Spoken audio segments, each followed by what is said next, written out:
Oh, aujourd'hui, je vous retrouve pour une super recette qu'on ne peut même pas aller chercher maintenant. Pourquoi? Parce que c'est le gâteau suédois Ikea.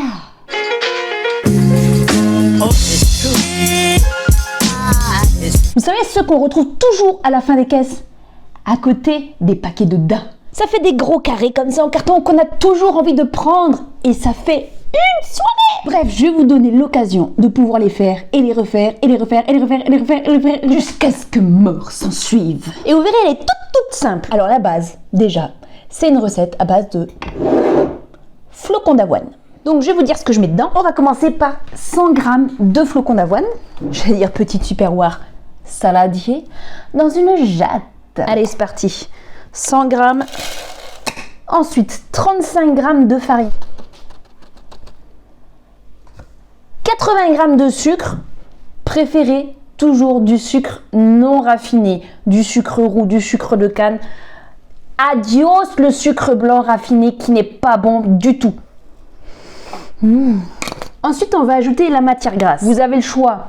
Soit vous êtes des bons mangeurs et vous voulez quelque chose quand même de gras et de traditionnel, vous mettez 80 g de beurre. Si par contre vous cherchez une alternative autre que le beurre, qui soit plus digeste et moins calorique, vous allez préférer d'autres choses. Moi aujourd'hui, je vais mettre 90 g de compote de pommes, donc c'est une pomme pote en fait. Mais vous pouvez très bien remplacer le beurre par du fromage blanc, de la compote et voilà, il existe encore même d'autres alternatives, mais moi je vous conseillerais soit beurre, soit fromage blanc, soit compote.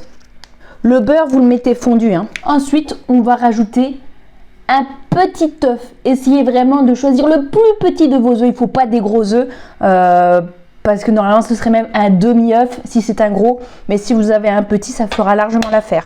Ensuite une cuillère à café d'arôme vanille ou d'extrait de vanille, une cuillère à café de levure et enfin la petite touche finale, une cuillère à soupe de miel.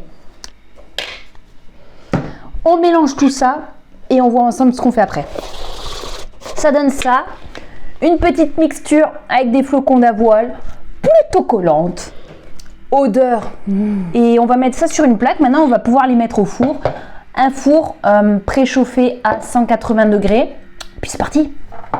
Alors il y a différentes manières de dresser. Vous prenez une petite cuillère à soupe que vous étalez. Alors après c'est la méthode d'étalement qui est différente. Vous pouvez faire avec le dos de la cuillère en tapotant. Vous pouvez faire avec le doigt aussi, ça va bien. Ou encore vous pouvez faire avec un petit rouleau à pâtisserie.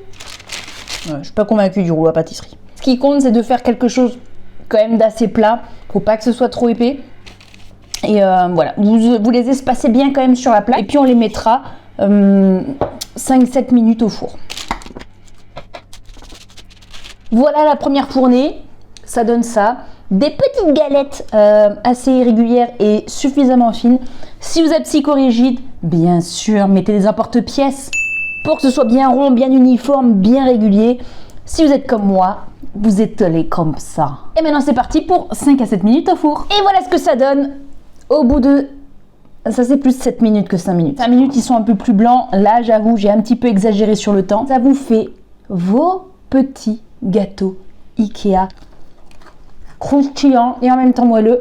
Ils sont super bons. À savoir que si vous les faites à la compote, ils ont quand même un léger arrière-goût de compote. La base, la recette de base, si vraiment vous voulez ceux qui se rapprochent le plus d'Ikea, c'est avec du beurre. Pour ceux qui veulent une alternative plus saine, voilà, n'oubliez pas compote, huile végétale, de l'huile de coco par exemple, désodorisée, c'est super bon. Bref, de la bombe atomique. N'hésitez pas à mettre un petit commentaire pour me dire ce que vous en pensez. Abonnez-vous ici, activez la cloche si vous voulez d'autres recettes et d'autres histoires de soignants. Et on se dit à très vite pour de nouvelles aventures.